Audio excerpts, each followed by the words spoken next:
Lewat House of Gucci, Ridley Scott mengajak kita mengunjungi kembali peristiwa kriminal yang pernah menggemparkan dunia fashion di tahun 1995. Pembunuhan Maurizio Gucci, yang saat itu adalah kepala dari rumah fashion Gucci, oleh istrinya sendiri. Technically, aku baru saja ngasih spoiler ending film, tapi sebagaimana Scott yang membuat film berdasarkan kasus yang hasil akhirnya sudah diketahui semua orang, kita harusnya nggak peduli sama spoiler ini atau tidak.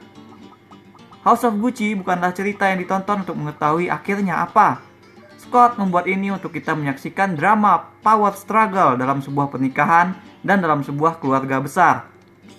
Menyaksikan relationship dan konflik pengkhianatan yang menyebabkan peristiwa kriminal tersebut bisa sampai terjadi. House of Gucci harusnya adalah drama ketamakan manusia yang sensasional. Namun, antara keglamoran dunia fashion, intrik keluarga Italia, dan karakter penghuni cerita yang ambisius dan eksentrik, film ini tampil kurang efektif dalam menyuguhkan cerita tersebut.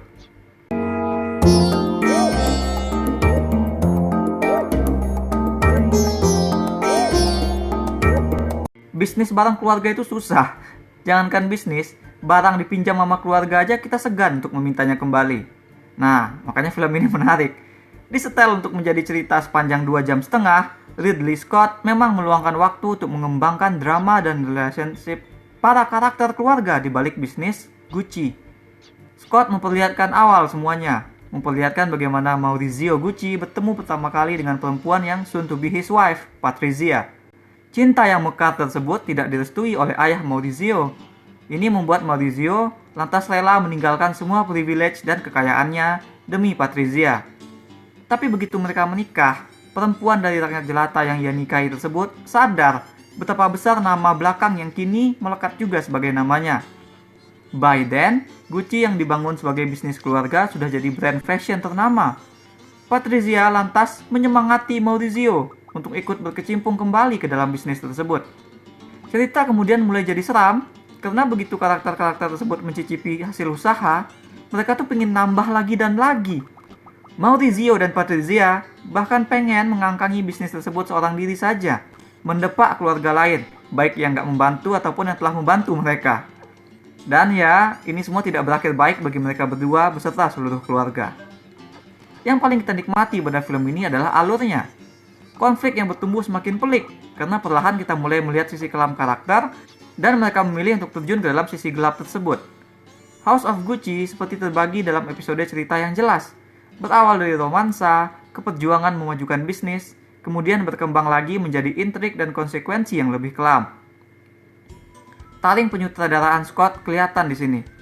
Dari intensitas cerita yang perlahan semakin membesar, semakin serius. Kita tahu apa yang bakal terjadi, dan Scott memanfaatkan pengetahuan kita tersebut untuk menghasilkan dramatik ironi yang kuat.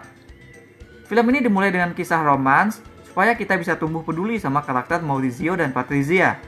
Lalu tantangan bagi film ini adalah membuat dua karakter tersebut punya sisi kelam, mereka melakukan pilihan yang bakal bertentangan dengan moral kita, tapi dilakukan tanpa membuat kita otomatis meninggalkan mereka. Tantangan tersebut berhasil dijawab dengan cukup sukses oleh film ini. Maurizio dan Patrizia legit kayak pasangan beneran, dan saat waktunya mereka jadi completely kehilangan sebagai orang egois, kita tetap peduli gitu. Film berhasil menunjukkan kepada kita pengaruh power kepada manusia. Kuasa bahkan bisa menjatuhkan cinta dari singgasana. Supaya elemen ini tidak membuat film serta-merta menjadi melodramatis saking kelamnya, Scott berusaha menghidupkan sisi glamor dari bisnis fashion Gucci itu sendiri. Perkara tetek bengek bisnisnya, film sebenarnya cukup berhasil juga. Cerita tidak jadi membosankan ketika yang kita lihat di layar adalah meeting dan negosiasi. Kita juga nggak perlu ngerti fashion atau akrab sama produk Gucci dulu untuk bisa paham cerita ini.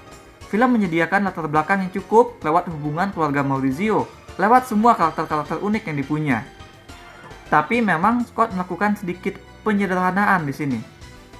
Keluarga besar Gucci tidak semuanya disorot. Malahan hanya ayah, paman, dan sepupunya saja yang diadakan di dalam narasi. Scott ingin memastikan ceritanya fokus. Nah, masalah yang dipunya oleh film ini bukan dari penyederhanaan tersebut, melainkan dari penyeimbangan yang dilakukan oleh film setelah usaha-usaha memadatkan narasi tadi. Seperti misalnya pada karakter. Adam Driver memainkan Maurizio dengan tone drama yang simpatik dan serius. Dia inilah karakter yang bakal paling ekstrim menunjukkan perubahan, tapi dia juga yang bakal dapat konsekuensi yang paling naas. Nah, maka dari itu dia jugalah karakter yang harus dibentuk sebagai lovable karakter. Kita harus benar-benar peduli padanya. Kita harus benar-benar pengen lihat dia tuh berhasil gitu. Jika film ini bekerja pada rancangan yang sama dengan rancangan untuk karakter Maurizio seorang, maka film ini bakal jadi drama yang serius. Dunia yang gak benar-benar sesuai dengan dunia glamor yang jadi lapangan bermainnya, yaitu dunia desainer dan bisnis. Maka karakter keluarga Gucci yang lainnya dibuat kayak over the top.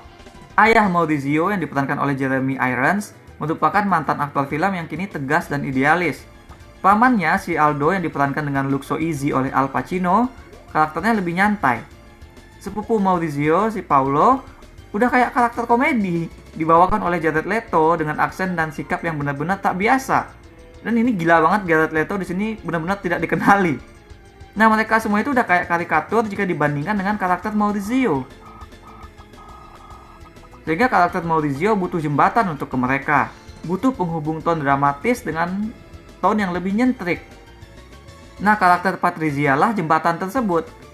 Lady Gaga memainkan karakter yang dibikin romantis tapi juga penuh ambisi. Dan karenanya, Gaga seperti yang paling kena getahnya.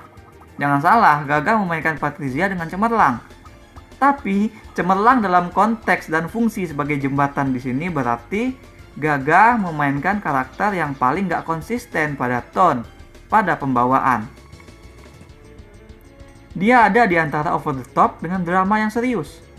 Beberapa momen karakternya, misalnya saat dia bersama penasehatnya yang seorang peramal, tampak lucu dan mengundang tawa, walaupun mereka sedang berkomplot untuk suatu tindak kejahatan. Film ini hebat menampilkan fashion dan kostum-kostum, tapi begitu di Gaga, kelihatannya kayak setengah-setengah. Aku melihat Gaga jauh lebih over the top dengan kostum-kostum pada serial American Horror Story Hotel ketimbang pada film ini. Nah, padahal tuh Patrizia yang paling kompleks. Dia sebenarnya tokoh utama cerita. Kita bisa melihat karakter ini sebagai banyak. Sebagai perempuan yang masuk ke dalam keluarga bisnis patriarki, sebagai jelata yang masuk ke dalam sebuah dinasti, sebagai orang biasa yang masuk ke dalam lingkaran para pedagang dan seniman. Nah, hampir setiap kesempatan, Patrizia diingatkan bahwa dia bukan siapa-siapa. Makanya Patrizia ini ingin benar-benar mengenakan nama Gucci sebagai lencana buat dia sendiri. Bukan sebatas itu, perempuan ini juga pengen buktiin bahwa dia lebih berharga untuk nama dan bisnis tersebut. Nah, sayangnya naskah nggak seketat itu ngikutin si Patrizia. Pada pertengahan, kita sering dilepaskan darinya. Kita juga jarang sekali benar-benar dibuat memasuki pikiran Patrizia, ketakutannya, ambisinya, cintanya. Kita baru masuk mendalam lagi kepada Patrizia menjelang akhir. Dan itu jatuhnya malah datar, karena kita telah melewati perpindahan banyak perspektif. Ditambah pula dengan tone karakter Patrizia yang ada di tengah-tengah tadi, sehingga susah untuk kita tuh kembali connect dengan karakter Patrizia. Alasan sebenarnya Patrizia membunuh Maurizio adalah karena dia merasa dikucilkan dari power atau kekuasaan, ya kan? Kekuasaan Gucci yang berusaha dia rebut demi suami in the first place. Walau Patrizia memang cinta sama Maurizio, tapi kecemburuannya bukan semata karena suaminya dekat sama cewek lain, melainkan sebuah power struggle sebenarnya. Dan pada akhirnya kedua karakter ini gagal karena mereka tidak lagi melihat pernikahan sebagai penyatuan kekuatan.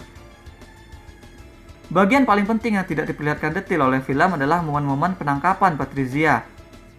Mungkin karena sudah kepanjangan kali, atau karena bagian tersebut sudah tercover oleh berita tentang kasusnya di dunia nyata. Namun sebagai karakter utama, sikapnya yang menolak dipanggil dengan nama belakang asli, hingga detik terakhir nih si Patrizia tuh bersikukuh untuk dipanggil sebagai Nyonya Gucci. Nah, ini adalah sikap yang penting untuk narasi. Perkembangannya tuh ada di sini gitu. Film sebenarnya perlu menekankan adegan tersebut, memberikan lebih banyak konteks ketimbang memperlihatkan sekilas saja. Sehingga kalau di sekilas itu jadi kayaknya kesannya malah kayak cuma gaya-gayaan gitu.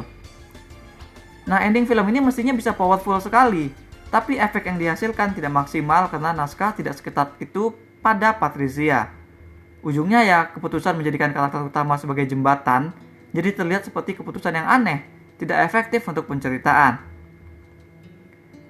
Cerita yang menyuguhkan begitu banyak ini, baik itu konflik maupun karakter, jadinya ya jadi kayak sajian prasmanan yang nggak semuanya bisa kita nikmati karena tidak benar-benar sejalan atau melengkapi antara satu dengan yang lain. Pada film ini, yang tidak sejalan itu adalah tone antara dramatis kelam, dan kemunculan elemen over the top sebagai panggung dunia cerita. Karakter-karakter yang dibawakan seperti parodi aksen berbenturan dengan elemen dramatis, dan sebagai penghubung semuanya itu, ada si karakter utama. Karakter yang jadi seperti tak konsisten, ditambah pula dengan kita tidak selalu berada bersama perspektifnya. Kembali ke analogi sajian tadi, film ini adalah sajian yang mahal, exciting, dan exquisite, tapi menunya perlu untuk diseimbangkan ulang. Aku berikan 6 dari 10 bintang emas untuk House of Gucci. That's all we have for now. Film ini bicara tentang bisnis keluarga yang gagal, dalam artian justru tidak menyatukan keluarga. Justru Gucci kini berhasil tanpa drama keluarga Gucci di baliknya. Bagaimana pendapat kalian tentang seteru keluarga dalam bisnis? Mengapa kayaknya susah kali berbisnis dengan keluarga? Share pendapat kalian di komen. Jangan lupa hit like dan subscribe supaya nggak ketinggalan review-review dan playthrough lain. Kunjungi mydershit.com untuk review yang lebih detail. Kalian bisa juga kunjungi store mydershit di chiptoloka.com. Ada banyak kaos dan pernak-pernik custom yang unik, mulai dari film, musik, game, hingga wrestling. Thanks for watching. Remember in life, there are winners and there are losers.